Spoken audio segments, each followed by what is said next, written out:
Hello everyone, स्वागत है आपका रेप्लिका वर्ल्ड में। आज हम लोग बात करने वाले हैं यूटेट के बारे में। तो चलिए शुरू करते हैं। आज इस वीडियो में हम बात करेंगे कि यूटेट क्या होता है, हमें क्यों यूटेट पास करना ज़रूरी है और इसमें क्या क्या चीज़ें होती हैं, क्या इसका पैटर्न होता है, इन सब चीज़ों के बारे में आज हम बात करेंगे। तो जैसे कि इसके नाम से हमें पता चलता है UTET which is Uttarakhand teacher eligibility test. तो ये एक एलिजिबिलिटी टेस्ट होता है जो उत्तराखंड स्टेट में टीचर बनने के लिए क्वालिफाई करना ज़रूरी होता है। यानी अगर आप एक टीचर बनना चाहते हैं उत्तराखंड में एट प्राइमरी लेवल और सेकेंडरी लेवल, तो आपके पास Uttarakhand teacher eligibility test qualify होना चाहिए या फिर सेंट्रल एलिजिबिलिटी टेस्ट क्वालिफाई होना चाहिए। आप देखिए होता क्या है, अगर आप एक प्राइमरी टीचर बनना चाहते हैं यानी फर्स्ट टू फिफ्थ क्लासेस के स्टूडेंट को पढ़ाना चाहते हैं, या फिर सेकेंडरी लेवल के टीचर बनना चाहते हैं यानी 6 to 8 आप पढ़ाना चाहते हैं, तो उसके लिए आपके पास या तो स्टेट का टेट होना चाहिए या सेंट्रल का टेट होना चाहिए।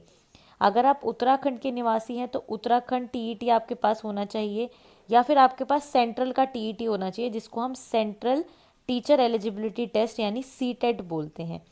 तो फिलहाल हम बात करें यूटेट के बारे में, तो यूटेट जो है वो आपको कंपलसरी आपके पास होना चाहिए अगर आप एक गवर्नमेंट टीचर बनना चाहते हैं प्राइमरी लेवल पर या सेकेंडरी लेवल पर। अब ये जो हमारा यूटेट होता है इसके 2 एग्ज़ाम्स होते हैं, यूटेट फर्स्ट और यूटेट सेकंड।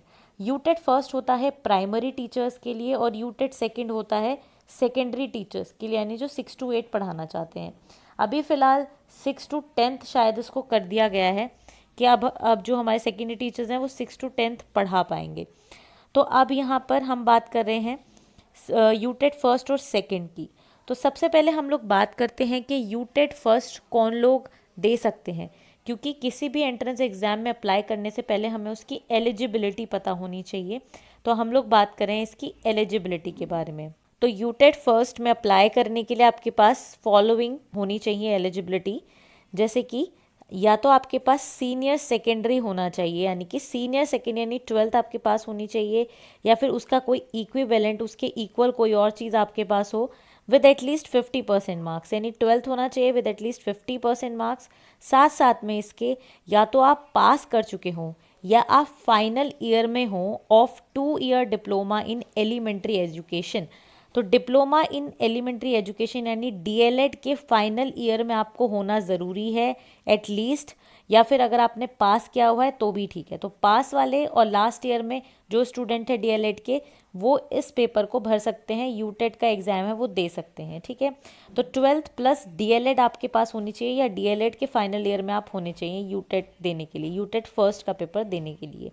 इसके अलावा अगर आपके पास आप सीनियर सेकेंडरी हैं यानी आप 12th पास कर चुके हैं एटलीस्ट विद 45% मार्क्स, और आपके पास डिप्लोमा है यानी डीएलएड है, या फिर आप अपीयर कर रहे हैं लास्ट ईयर में, तो भी आप इसको दे सकते। इसके अलावा आपके पास अगर 12th है विद एटलीस्ट 50% मार्क्स और आप 4 year bachelor of elementary education के फाइनल ईयर में है यानी BL.Ed के अगर आप फाइनल ईयर में हैं, जो कि एक 4 year का कोर्स होता है और उससे पहले आपने 12th ऑलरेडी की हुई है, तो इस केस में भी आप यूटेट फर्स्ट में अपीयर हो सकते हैं, उस एग्ज़ाम को दे सकते हैं।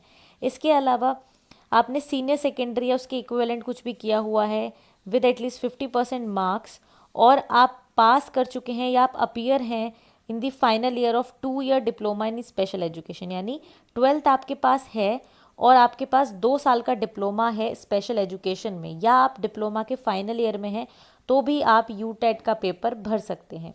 अब स्पेशल एजुकेशन क्या होता है? स्पेशल एजुकेशन होता है जो स्पेशल चिल्ड्रंस होते हैं, जो डिफरेंटली एबल्ड चिल्ड्रंस होते हैं, उनको पढ़ाने के लिए होता है स्पेशल एजुकेशन। तो उसमें अगर आपने डिप्लोमा किया हुआ है विद इंटरमीडिएट तो भी आप इस पेपर को भर सकते हैं यूटेट फर्स्ट को। इसके अलावा अगर आपने ग्रेजुएशन करी हुई है विद एटलीस्ट 50% मार्क्स और आपके पास बीएड है, तो ऐसे कैंडिडेट भी अब प्राइमरी टीचर के लिए अप्लाई कर सकते हैं और यूटेट का फॉर्म भी भर सकते हैं। पहले क्या था कि 12th वालों के लिए ही था ये जो प्राइमरी सेक्शन के जितने भी एग्ज़ाम होते थे और जो वैकेंसी होती थी, पर अब गवर्नमेंट ने ग्रेजुएट्स के लिए भी प्राइमरी सेक्टर को खोल दिया है, यानी कि प्राइमरी जो एजुकेशन है उसको खोल दिया है, और जिनके पास ग्रेजुएशन है और 50% मार्क्स के साथ ग्रेजुएट हैं वो, और बीएड है उनके पास, ठीक है, या फिर वो लास्ट ईयर में है बीएड के, तो वो यूटेट फर्स्ट को भर सकते हैं, और जब वैकेंसी निकलती है तो वो एक प्राइमरी टीचर के लिए अप्लाई भी कर सकते हैं। पर एक बात का ध्यान रखना है, मान लीजिए कि उन्होंने यूटेट क्लियर भी कर लिया और वैकेंसी आई और उन्होंने अप्लाई कर दिया, अप्लाई करने के बाद उनका हो भी गया एज अ प्राइमरी टीचर, तो इसके बाद ज्वाइनिंग के 2 साल के अंदर अंदर उन्हें एक ब्रिज कोर्स करना पड़ेगा जो कि NCTE से रिकॉग्नाइज होगा, और ये ब्रिज कोर्स 6 मंथ का होगा। तो अगर आप एक ग्रेजुएट हैं और आपके पास BEd भी है, और अगर आप यूटेट फर्स्ट भी क्लियर कर लेते हैं और फिर आप अप्लाई करते हैं वैकेंसी पर, तो अगर आपको नियुक्त कर लिया जाता है एज अ प्राइमरी टीचर, तो उसके लिए आपको 2 ईयर के अंदर अंदर यानी 2 ईयर्स के अंदर अंदर आपको एक ब्रिज कोर्स करना पड़ेगा of 6 months in elementary education. ठीक है, अब हम बात करते हैं नेक्स्ट की, जो कि है एलिजिबिलिटी फॉर यूटेट सेकेंड। अब यूटेट सेकेंड भाई क्या होता है? यूटेट सेकेंड एक टीचर एलिजिबिलिटी टेस्ट है जो कि सेकेंडरी टीचर बनने के लिए हमको चाहिए होता है, यानी 6 to 8 के स्टूडेंट को पढ़ाने के लिए हमें ये चाहिए होता है। आइए बात करते हैं कि एलिजिबिलिटी क्या होनी चाहिए इसके लिए। आपके पास ग्रेजुएशन होनी चाहिए विद एटलीस्ट 50% मार्क्स और 1 साल का BEd होना चाहिए, या फिर graduation with at least 50% marks and 2 year BEd, क्योंकि एक बार 1 ईयर की हो गई थी BEd यानी 1 साल की हो गई थी BEd, तो उनको भी इसमें इंक्लूड किया गया है, और अब क्योंकि 2 साल की है तो 2 साल वालों को भी इसमें इंक्लूड किया गया है। तो graduation with 50% marks and 2 year BEd वाले अप्लाई कर सकते हैं। इसके अलावा जिनके पास सीनियर सेकेंडरी है विद एटलीस्ट 50% मार्क्स, जो पास कर चुके हैं 12th, और वो अपने BA-8 और BSc-8 वाली जो डिग्री है जो कि 4 साल की होती है उसके फाइनल ईयर में है। ये जो BA-8 और BSc-8 जो डिग्री होती है ये एक इंटीग्रेटेड डिग्री होती है जहाँ पे आपको ग्रेजुएट भी कराया जाता है, साथ साथ में एजुकेशन की डिग्री भी आपको दी जाती है।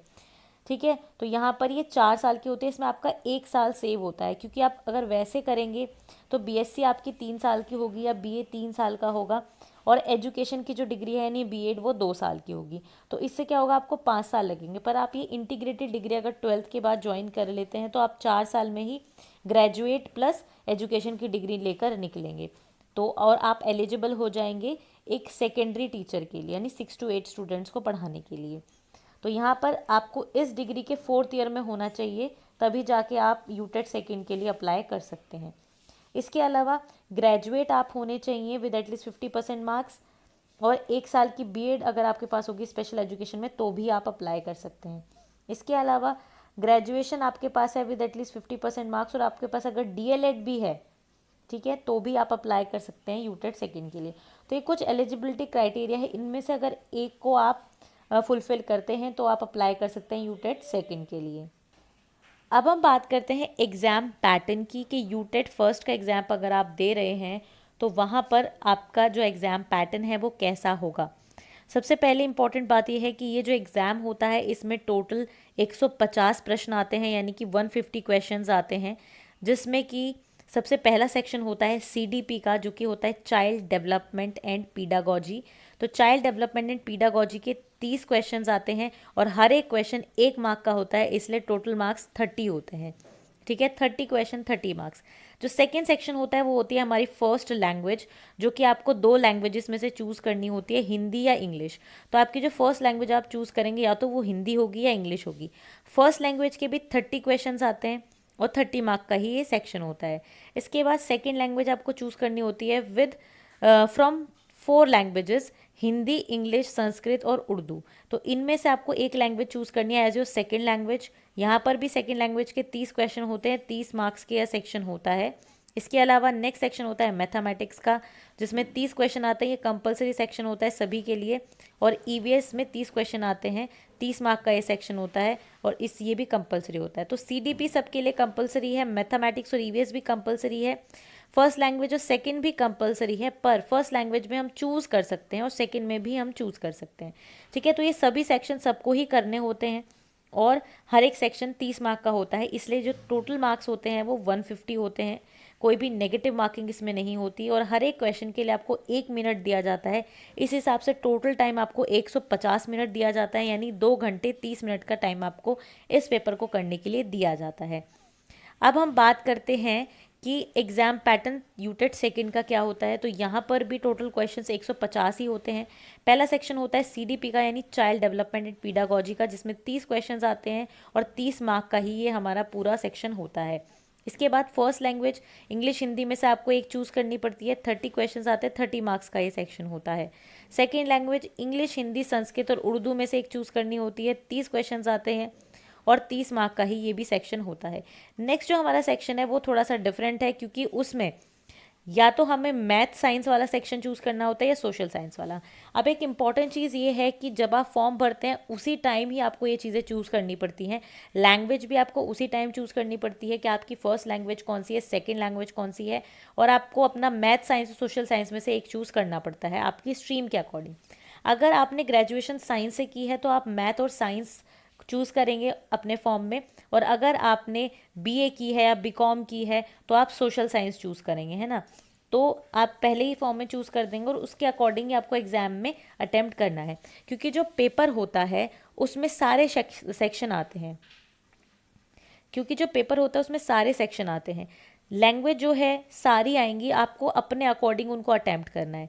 आपने जो लैंग्वेज अपनी फॉर्म में चूज़ की है वो ही अटैम्प्ट करनी है। जैसे कि फर्स्ट लैंग्वेज अगर इंग्लिश चूज़ करी है तो पेपर में भी फर्स्ट लैंग्वेज इंग्लिश ही अटैम्प्ट करके आनी है, हिंदी अटैम्प्ट नहीं करके आनी है।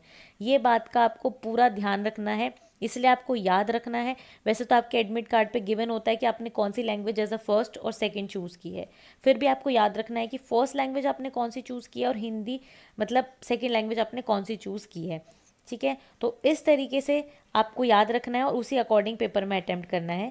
तो हम बात कर रहे थे मैथ और साइंस सेक्शन की, तो अगर आप साइंस बैकग्राउंड से हैं तो मैथ और साइंस सेक्शन आप चूज़ करेंगे। मैथ और साइंस अगर आपने चूज़ करा है तो मैथ और साइंस के 60 क्वेश्चन आएंगे और हर एक क्वेश्चन 1 मार्क का होगा, इसलिए 60 मार्क्स का ये सेक्शन होगा। मैथ के 30 क्वेश्चन होंगे, साइंस के 30 क्वेश्चन होंगे, पर सेक्शन एक ही होगा ये। फिर नेक्स्ट जो आता है कि अगर आपने मैथ साइंस नहीं चूज़ किया है, सोशल साइंस चूज़ किया है, तो सोशल साइंस के 60 क्वेश्चन आएंगे, 1 मार्क का एक क्वेश्चन होगा, टोटल सेक्शन ये 60 मार्क्स का होगा। तो इस तरीके से ये डिफरेंट सेक्शंस को मिलाकर टोटल मार्क्स जो इस एग्जाम के आएंगे वो आएंगे 150। नेगेटिव मार्किंग इसमें भी नहीं होगी और टाइम आपके पास वही होगा 150 मिनट्स, यानी 2 आवर 30 मिनट्स। तो इस तरीके से बच्चों ये जो है हमारा चलता है हमारा एग्ज़ाम पैटर्न यूटेट फर्स्ट और सेकंड का। अब बात आती है कि इसका कट ऑफ कितना होता है। तो कट ऑफ इसका कैटेगरी वाइज डिफ़र करता है। ठीक है, कैटेगरी जैसे जैसे बदलती है वैसे वैसे इसका कट ऑफ भी बदल जाता है। जनरल के लिए अलग कट ऑफ होता है, SE OBC के लिए अलग और SC ST के लिए अलग। तो अगर इसके जो मार्क्स हैं वो 150 हैं टोटल, ठीक है, तो जनरल के लिए जो कट ऑफ जाता है जनरली वो 90 मार्क्स जाता है, कि अगर 90 मार्क्स आपके हैं और आप जनरल कैटेगरी में हैं तो आप इसको क्वालिफाई कर जाएंगे।